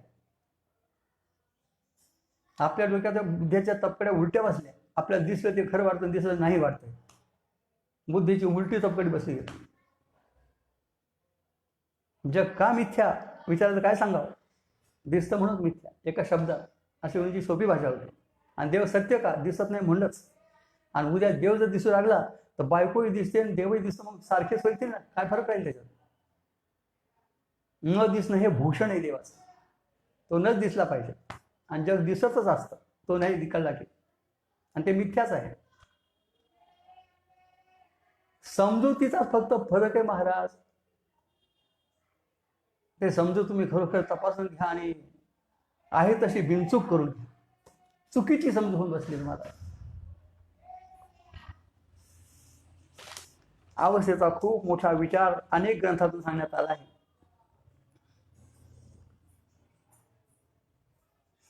आपल्याला मूल अज्ञान असल्यामुळे विपरीत ज्ञान हे समोर दिसत आहे. विपरीत निर्णय होईल. जागृत, स्वप्न, सुषुप्ती या 4 अवस्थेत आपल्याला समाधीचा अनुभव नसल्यामुळे जागृती, स्वप्न, सुषुप्ती 3 अवस्थेचा आपला अनुभव आहे, पण जागृती आहे स्वप्नाचा अनुभव सुद्धा नाही. आता समाधीचा विचार केलेला नाही, कारण समाधी आपला अनुभवच नाही. फक्त जागृती, स्वप्न, सुषुप्ती या 3 अवस्था आपल्याला मान्य आहेत, आपण मानतो, भोगतो, पण खऱ्या अर्थाने आपल्याला जे जागृती स्वप्न वाटतं ते स्वप्न नाही, जे जागृतीच आपल्याला वाटतं. आता समजावून सांगितलं आपल्याला. या 3 अवस्थेच्याच 9 अवस्था करून दाखवल्या आहेत. सिद्धांत बिंदू नावाचा ग्रंथ मधुसूदनांचा आहे, त्याच्यात आहे जागृत, जागृत, जागृत, स्वप्न, जागृत, सुषुप्ती, स्वप्न, जागृती, स्वप्न, स्वप्न, स्वप्न, सुषुप्ती, सुषुप्ती, जागृती, सुषुप्ती, स्वप्न, सुषुप्ती, सुषुप्ती, अशा 3च अवस्थेच्या 9 अवस्था करून दाखवल्या आहेत. त्याचे लक्षण सांगतो, ऐका महाराज.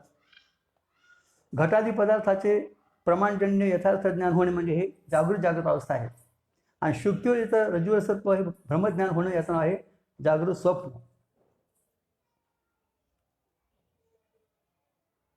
पुन्हा सांगतो एकदा, आपल्याला आकाशादी प्रपंचाचं, घटादी पदार्थाचं जे प्रमाणजन्य ज्ञान होतं, यथार्थ ज्ञान होतं, हे जागृत स्वप्न अवस्था आहे. नाही, जागृत अवस्था आहे ही, जागृत अवस्था.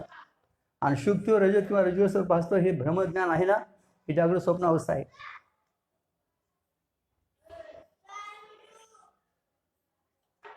आणि एखाद्या वेळेला शरीराला जर आपल्या शक्तीपेक्षा जास्त श्रम झाले तर शरीर जड होतं, स्तब्धीभाव प्राप्त होते, ही जागृत सुषुप्ती अवस्था आहे. जागा आहे पण तरी सुद्धा तो जडमूड होतो, स्तब्धीभाव प्राप्त होतो. आता ती जागृत सुषुप्ती अवस्था आहे. तसंच स्वप्नामध्येच एखादा वेळ मनुष्य जागा झाला असं वाटतं त्याला, हे स्वप्न जागृती आहे. किंवा स्वप्नामध्ये एखाद्या पुरुषाचा गुरुमंत्र दिला, एखाद्या पुरुषाला गुरुमंत्र दिला, कुंकू लावून नारळ प्रसाद दिला, आणि तो जर जागृतीत राहिला तर स्वप्न जागृती त्याला म्हणतात. किंवा एखाद्याला स्वप्नातच मी झोपलो आणि मला स्वप्न पाहिलं असं वाटतं, हे स्वप्न अवस्था अशा प्रकारची आहे. एखाद्या वेळी स्वप्नामध्ये ते स्वप्न अनुभवले आहे, तेच आपल्याला जागृती सांगता येत नाही, हे स्वप्न सुषुप्ती अशा प्रकारचे आहे. स्वप्न पडलं म्हणतो, पण काय पडलं मला सांगता येत नाही, म्हणजे स्वप्न सुषुप्ती. काही वेळेला आपल्याला जागल्यानंतर स्वप्न सांगता येतं, काही वेळेला सांगता येत नाही. याचं काय कारण आहे? आपण स्वप्न पाहून जेव्हा सुषुप्तीत जातो तेव्हा ते स्वप्न जागृती सांगता येत नाही, आणि आपण जेव्हा स्वप्न पाहून लगेच जाग होतो ते स्वप्न आपल्याला सांगता येत. स्वप्नातला मनुष्य सुषुप्तीत तरी जाईल, नाही तर जागा तरी होईल. मग जागा झाला तर स्वप्न सांगता येतं आपल्याला, काय स्वप्न पडलं. पण जर स्वप्नातून सुषुप्तीत गेला, तिथे सुषुप्तीचं अज्ञान असल्यामुळे आता ते स्वप्न सांगता येत नाही आपल्या जागृतीमध्ये. स्वप्न पडलं म्हणतो, काय पडलं मला लक्षात नाही, मला नाही सांगता येत. ही स्वप्न सुषुप्ती अवस्था आहे. असं स्वप्न जागृती, स्वप्न सुषुप्ती. तसंच आता सुषुप्ती अवस्थेमध्ये सुद्धा स्वप्नामध्ये एखादी वेळी मनुष्य जागा झाला वाटलं, हे स्वप्न सांगितलं. स्वप्न जागृती, स्वप्न आणि स्वप्न सुषुप्ती. तसं आता सुषुप्ती जागृती, आणि सुषुप्ती स्वप्न, आणि सुषुप्ती सुषुप्ती. सुषुप्ती अवस्थेमध्ये सुखात्मक जी सात्विक वृत्ती असते ती सुषुप्ती जागृत अवस्था आहे. आणि जागृतीमध्ये सुखमहम स्वापसम असा तो बोलतो सुद्धा, मी सुखानं आणलो तुम्हाला काय कळलं नाही. सुषुप्तीमध्ये सुखाचा अनुभव असतो आणि जागृती त्याचं स्मरण होतं, हे स्मृती ज्ञान आहे. मी सुखानं निजलो, इथे सुख राहिलं नाही, पण सुखाचा अनुभव आपल्याला सुषुप्तीत आला, त्याचं आपण इथे स्मरण होतं आपल्याला. आणि स्मृती ज्ञान हे 3ऱ्या क्षणी होत असतं. अनुभवाच्या 3ऱ्या क्षणी स्मृती ज्ञान होत असतं. पहिल्या क्षणी अनुभव, दुसऱ्या क्षणी त्याचे संस्कार, आणि तिसऱ्या क्षणी स्मरण. अर्थात जागृतीमध्ये आपण जेव्हा मी सुखांजली म्हणतो तेव्हा हे सुषुप्ती जागृती म्हणावी याला. आणि काही वेळेला मनुष्य राजसी वृत्ती जेव्हा असते सात्विक वृत्तीमध्ये मी सुखी म्हणतो, आणि राजसी वृत्ती असली तर सुषुप्ती स्वप्न अवस्था आहे. आणि एखाद्या वेळी आपल्याला शयीची अस्मिचिंता असली, आपण जिथे झोपलो तिथे जागा खालीवर आहे किंवा बिछाना बरोबर नाही, तर मनुष्य दुःख झालं हो मला म्हणतो. मग त्यावेळेला हे सुषुप्ती अवस्था म्हटली याला. तामस वृत्ती असते त्यावेळेला. सात्विक वृत्तीमध्ये सुषुप्ती जागृती, राजस वृत्तीमध्ये सुषुप्ती स्वप्न, आणि तामस वृत्तीमध्ये सुषुप्ती असे तीनच अवस्थेचे 9 भेद करून चिंतन केले मधुसूदन सरस्वतींनी सिद्धांत बिंदू ग्रंथामध्ये. दशश्लोकी आद्यावरी शंकरांची आहे नभू मिर्नतो यन्न तेजन वायु. त्या दशश्लोकीमध्ये हा श्लोक आहे महाराज. न जागरण मे स्वप्न कोवा सुषुप्ती ही. उत्कृष्ट चिंतन मांडले महाराज. आपण ते मुळात पहा, नाही तर माझ्याकडे आम्ही समजावून सांगतो, नाही तर मला बोलावं तुमच्याकडे येतो, पण ते करा. आता समाधी सुषुप्तीचा काय भेद आहे सांगतोय का?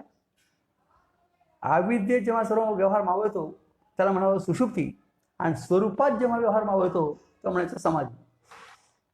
असा सुषुप्तीचा आणि समाधीचा भेद आहे.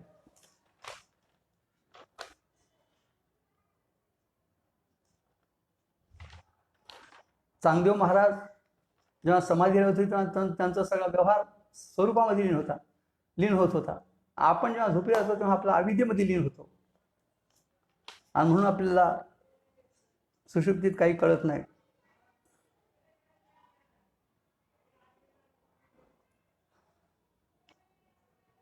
ज्ञानेश्वर महाराज सांगतात, निधे परोते निधे जाणे, जागृती गुणी जागणे, केले तसे गुंफणे ज्ञानदेव म्हणे.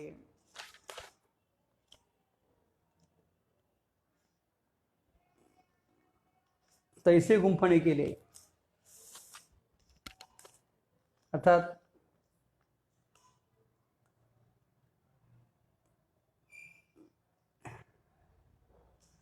व्यवहारी अवस्थेमध्ये जागृत स्वप्नाचा भेद का सांगण्यात येतो? जसं आता समाधीचा आणि सुषुप्तीचा आपल्याला भेद सांगितला, तसा व्यवहारी अवस्थेमध्ये जागृत स्वप्नाचा भेद आपण का करतो त्याची कारण सांगतो तुम्हाला. समाधी आणि सुषुप्तीमध्ये भेद सांगितला आत्ता. स्वरूपात सगळा व्यवहार मावळणं म्हणजे समाधी, आणि अविद्येत सगळा व्यवहार मावळणं म्हणजे सुषुप्ती. तसं व्यवहारातल्या 2 अवस्था जागृत आणि स्वप्न याच्यात काय भेद सांगतो? उभयप्रतीचा विषय ती जागृती, स्वप्रतीचा विषय ती स्वप्न.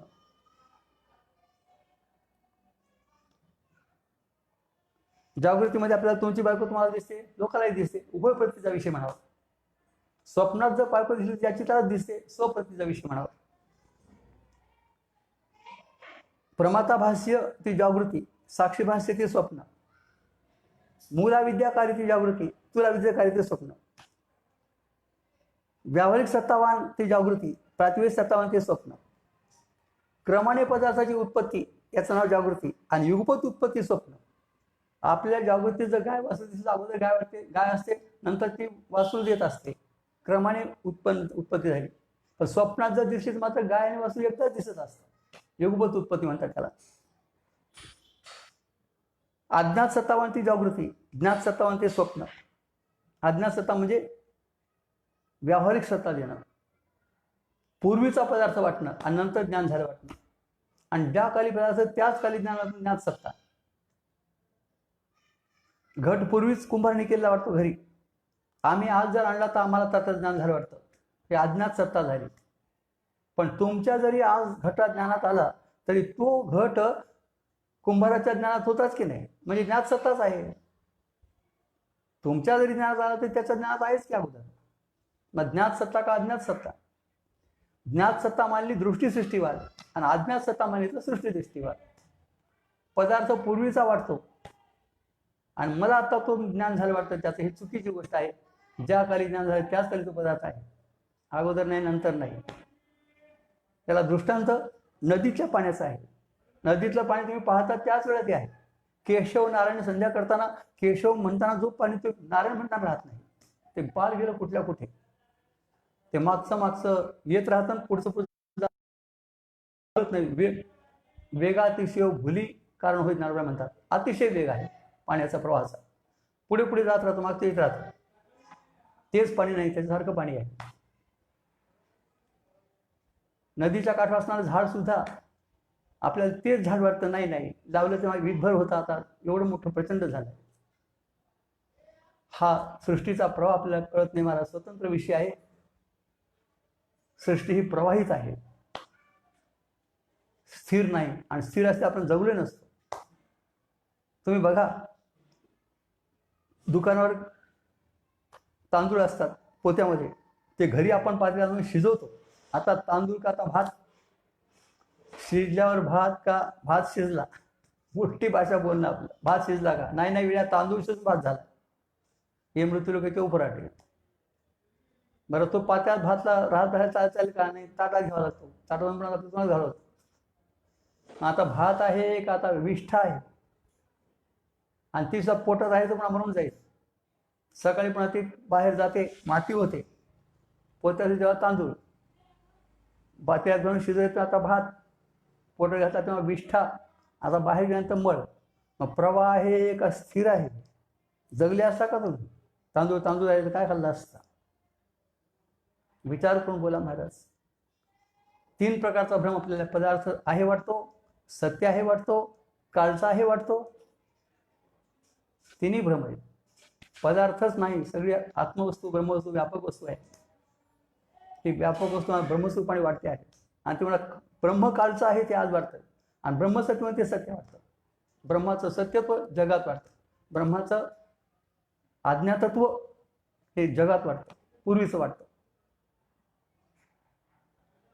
आणि ब्रह्मवस्तू फक्त आहे, आम्हाला पदार्थ वाटतात. ज्ञात सत्तावान ते स्वप्न पाहतो तेव्हा स्वप्न आहे, अगोदर नाही, नंतर नाही. ज्ञात सत्ता, जागृती पदार्थ पूर्वी असतात, नंतर जागल्यानंतर जातात अज्ञात सत्ता.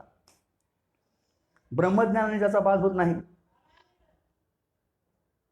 ब्रह्मज्ञानानेच ज्याचा बाज होतो, ब्रह्मज्ञानातून ज्याचा बाज होत नाही, ती जागृती. आमच्या ग्रंथामध्ये चूक झाली आहे, दुरुस्त करून घ्या. दोन्ही ठिकाणी स्वप्न झाले. वरती जागृती लिहा आणि खाली स्वप्न लिहा. ब्रह्मज्ञानानेच ज्याचा बाज होतो ती जागृती, आणि ब्रह्मज्ञाना वाचून त्याचा बाज होतो ते स्वप्न.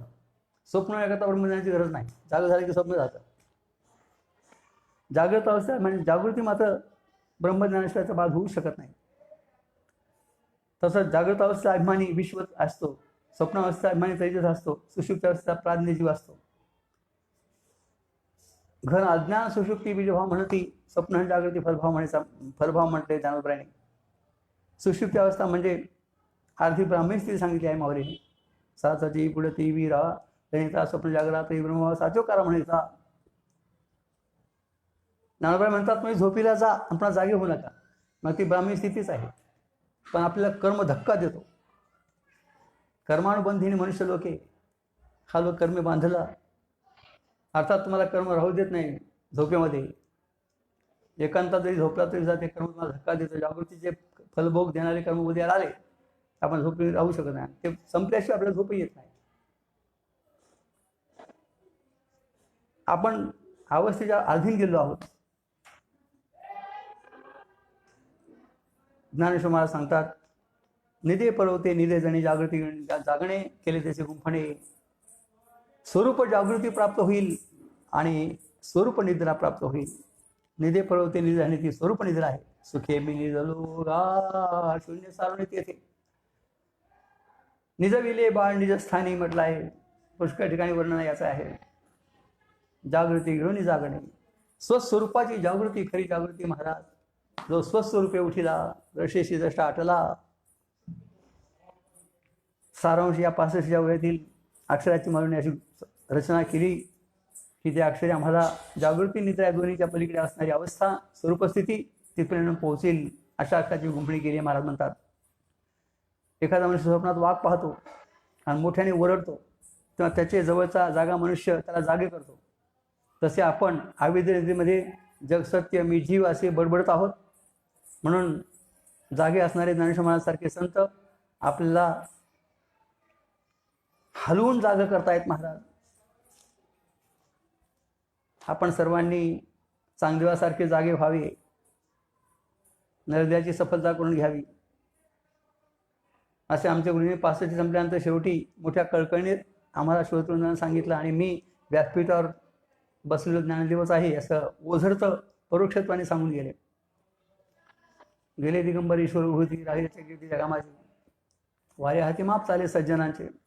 याने आणि हा 65तला विषयाचा विचार अमृतमय अशा प्रकारचा असणारा हा महाराज अखंडित प्रवाह राहो हीच इच्छा आम्ही प्रगट करतो आहोत. आपली वेळ संपली आहे.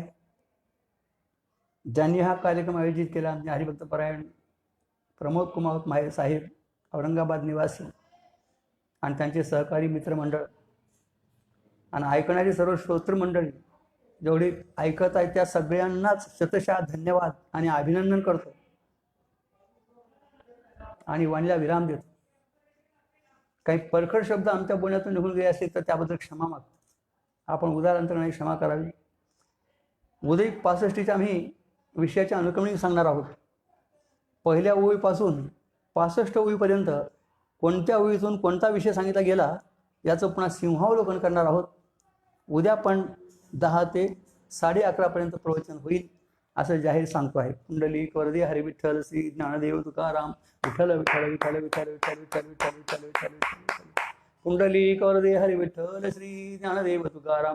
आता विश्वात्मके देवे येणे वाग्यज्ञ तोषावे, तोषोनि मज द्यावे बसाय दान हे. जे खळाची व्यंकटी सांडो तया सत्कर्मी रती वाढो. भूता परस्परे पडो मैत्र जीवाचे दुरिताचे ते मिरजावो. विश्वस्त धर्म सूर्य पाहो तो जेवणशील तो ते राहो. प्राणी जात वर्षत सकळ मंगळी ईश्वर निष्ठांची मांदी आळी. अनवरत भूमंडळी भेटो तया भूता सदा कल्पतरुचे आरव. चेतना चिंतामणीचे गाव बोलती जे अर्णव पियुषाचे. चंद्रमे जे अरांशण मार्तंड जे तापहीन ते सर्व आई सदा सज्जन सोयरे होतो. किंबहुना सर्व सुखे पूर्ण होऊन ते लोके भजिजो आदि पुरुषी अखंडित. आणि ग्रंथोपजीवीये विशेषे लोकीये दृष्टादृष्ट विजय व्हा. विजयत म्हणे श्री विश्वेश्वरावो हा होईल दान पसावो. येणेवरे ज्ञानदेव सुखिया झाला. येणेवरे ज्ञानदेव सुखिया झाला. येणेवरे ज्ञानदेव सुखिया झाला. तथासु तथासु तथासु. पुंडलिक वरदे हरी विठ्ठल श्री ज्ञानदेव तुकाराम माऊली ज्ञानेश्वर महाराज की जय. पंढरीनाथ भगवान की जय. सद्गुरु रंगनाथ महाराज की जय. रामकृष्ण हरी विठ्ठल.